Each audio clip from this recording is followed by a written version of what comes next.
Bismillahirrahmanirrahim. Və sallallahu alə Muhammedin və alihi tahirin. Esselamu aleykum və rahmetullahi və barakatuh. Xumsla bağlı bir məsələni izah eləmək istəyirdim.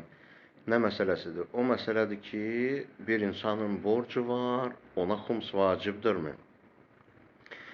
Suallar dəfələrlə verirlər, ona görə istəyirəm yüngülvari də olsa, qısa da olsa, çətin olmasın deyə izah eləyim. Xums hamıya vacibdir. Lakin burada bir qeyd var. Hamıya deyəndə ki, insanın özünə ki, xums vacibdir ki, mallarına xums vacibdir. Yəni, puluna, var dövlətinə, əşyalarına, o şeylər ki, istifadə olunmayıb şəxsi ehtiyaclarında il əsnasında, il tamam olandan sonra xumsunu çıxartmaq lazımdır. Kimə vacibdir? Həmin insana, həmin mükəlləfə. Amma xums nəyə vacibdir? Ancaq bu həmin şeylərdir ki, mənim əlimdədir. Pul olsun, mal olsun, qara olsun, nə bilim, əşyalar olsun, ticarət avadanlığı olsun və bunun kimi. Deməli, istisna olunan nədir? Şəxsi ehtiyaclar ki, mən sərf edirəm il boyu, onlara mən xumsunu çıxartmıram. Niyə? Çünki mən buna ehtiyacım var.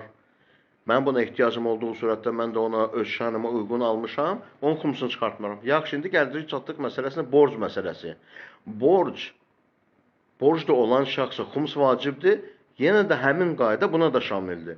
Borc olan insana xums vacibdir. Bir mənada ki, borc insan götürüb bunu bildik. Nə üçün götürüb bunu baxmaq lazımdır. Lakin bunun əlində olan mallar ki var, onlara xums mütəlləq olur, yəni xums vacib olur. Bəli. Bəzi borc yerlərində xums istisna olunur. Yəni həmin xums istisna olur, yəni nədir? Xums verilmir də həmin maldan. Necə?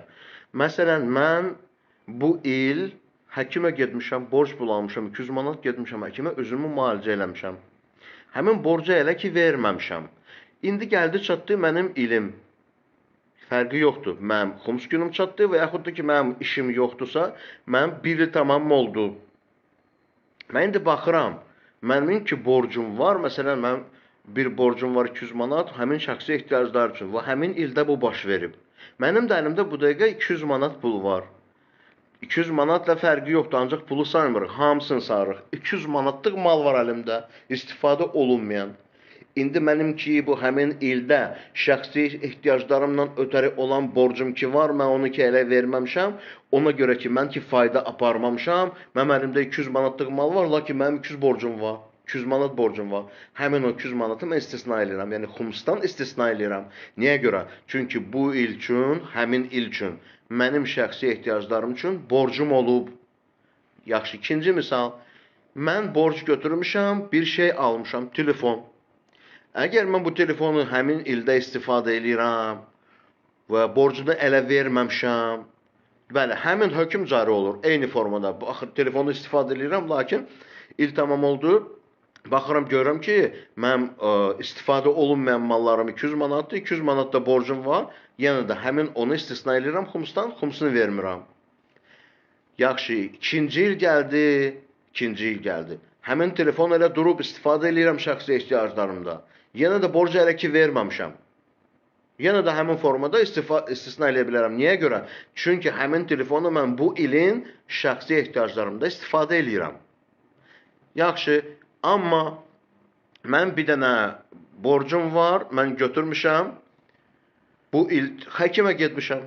Bu ilin axırında dediyim kimi istisna eləmişəm həmin borcun miqdarını. Sonra gələn il gəldi. Gələn ildə ilin axırında həmin borc qalmış olsa, mən onu istisna eləyəcəm? Xeyr, istisna eləməyəcəm. Niyə? Çünki ikinci ildə həmin borc mənim bu ilim ehtiyaclarım üçün olmayıb. Keçən ilin ehtiyaclarım üçün olub. Ona görə də 200 manat əgərimdə pul qalmış olsa və 200 manat borcum olsa belə, yenə də xumsunu çıxardacağım. Başqa bir surət, başqa bir forma. Mən götürüb ticarət eləmək üçün pul götürmüşəm. Borc, bəzi avadanlıqlar almışam və yaxud bəzi mallar almışam, onları alış-verişini edirəm. Məsələn, telefon alış-veriş edirəm. Telefonları satmışam. İndi həmin borc qalıb, pulu verməmişəm elə. Telefonlar da yoxdur. Nə edirəm? Həmin o borcu istisna edirəm? Xeyr, həmin borcu istisna eləmirəm. Əlimdə olan, nə olsa istifadə olunmayan, hamısının xumsunu verəcəm. Bir dənə surət odur ki, mən gedirəm, bir dənə dükandan mal alıram nisiyə. 5 dənə telefon almışam nisiyə, satanda götürüb pulunu verəcəm. İlim tamam oldu. Xums günüm gəldi. Mənim həmin 5 telefon əlimdədir. Həmin o 5 telefonda pulu, məsələn, fərz edirik, hər telefon 200 manat, 1500 manat da borcum var. Əlimdə də olan istifadə olunmayan mallar, məsələn, 3000 manatdır. 3000 manatın hamısının xumsunu çıxartmayacağım. Niyə? Çünki həmin o telefonlar var, ha, telefonları qoyacağım qırağa, çünki onları mən borcla almışam və həmin borcu elə verməmişəm.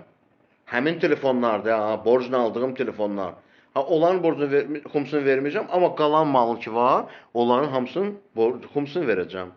Yəqin ki, aydın oldu. Çünki burada fərziyyələr çoxdur, çox məsələ ola bilər. Onları ona görə də dəqiq bilməkdən ötürü insan ətraflı oturub yazmalıdır sualını, hər tərəfli qeyd eləməlidir. Bu borc nə üçündür, haçan alıb, nə üçün alıb, nə üçün istifadə edib, indi bu dəqiqə bunun olan borcu nə üçündür, o borcla aldığın şeylərin həmin özüdür, yoxsa onu satıb başqa şey alıb onun əvəzinə. Ona görə də bunlar hamısı təsir eləyir. Biz deyək ki, həmin malın xumsu vacibdir, yoxsa vacibdir. Amma ümumi qayda olaraq belə bir insanımız yoxdur ki, biz deyək ki, ona xums vacibdir. Belə bir anlayış yoxdur şəriətdə.